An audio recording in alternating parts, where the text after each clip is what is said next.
Ladies and gentlemen, welcome back to silk show. మనం వీడియోలోకి వెళ్లే ముందు అమెరికా హిస్టరీ గురించి కొంచెం తెలుసుకుందాం. అమెరికా ఇండిపెండెన్స్ రాకముందు 13 కాలనీస్ గా డివైడ్ చేసేవాళ్ళు. ఆ 13 కాలనీస్ ని బ్రిటిష్ రూల్ చేసేది. టాక్సెస్ కానించి, ల్యాండ్ కానించి అన్ని కంట్రోల్స్ బ్రిటిష్ దగ్గరే ఉండేది. 1775 లో అమెరికన్ రెవల్యూషన్ వార్ అనేది స్టార్ట్ అయింది. బికాస్ అమెరికన్ పీపుల్ కి ఇండిపెండెంట్ కావాలి అనే ఒక ఆలోచన వచ్చింది. 1775 లో రెవల్యూషన్ వార్ స్టార్ట్ చేశారు. డిక్లరేషన్ ఆఫ్ ఇండిపెండెన్స్ అని ఒకటి స్టార్ట్ చేశారు. 1776 జూలై 4th ఇండిపెండెన్స్ అనేది వచ్చేసింది. ఇది పాస్. అట్ ప్రెసెంట్ మ్యాటర్ ఏంటి అంటే 2026 జూలై 4th కి 250 years అయిన ఇండిపెండెన్స్ వచ్చి అమెరికా. సో ప్రతి ఇయర్ వాళ్ళు బిగ్ సెలబ్రేషన్ గా చేస్తారు. ఇది 250 years కాబట్టి ఇంకా బ్యూటిఫుల్ గా, ఇంకా మంచి సెలబ్రేషన్ గా చేస్తారు. బట్ రిపోర్ట్స్ ప్రకారం ఒక కమెమరేటివ్ కాయిన్ ని డిజైన్ చేస్తున్నారు, గోల్డ్ కాయిన్. ఇందులో ఏం ప్రాబ్లం లేదు. బట్ అక్కడ ప్రాబ్లం ఏంటి అంటే ఆ గోల్డ్ కాయిన్ మీద ట్రంప్ గారి ఫేస్ ఉంటది. ఇది కొంతమంది ఎస్ అంటారు, కొంతమంది నో అంటారు. సోషల్ మీడియాలో కానీ ఈ రెండు ఈక్వల్ గా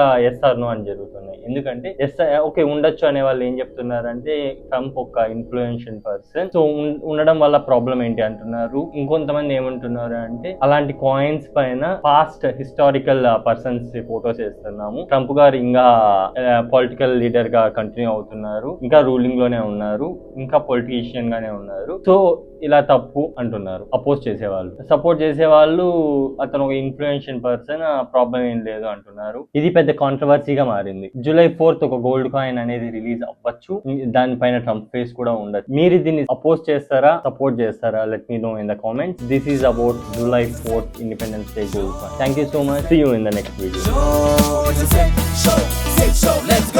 పరిగెడత లైట్స్ కెమెరా యాక్షన్, నేను సిద్ నాకు తెలిసిన ప్యాషన్.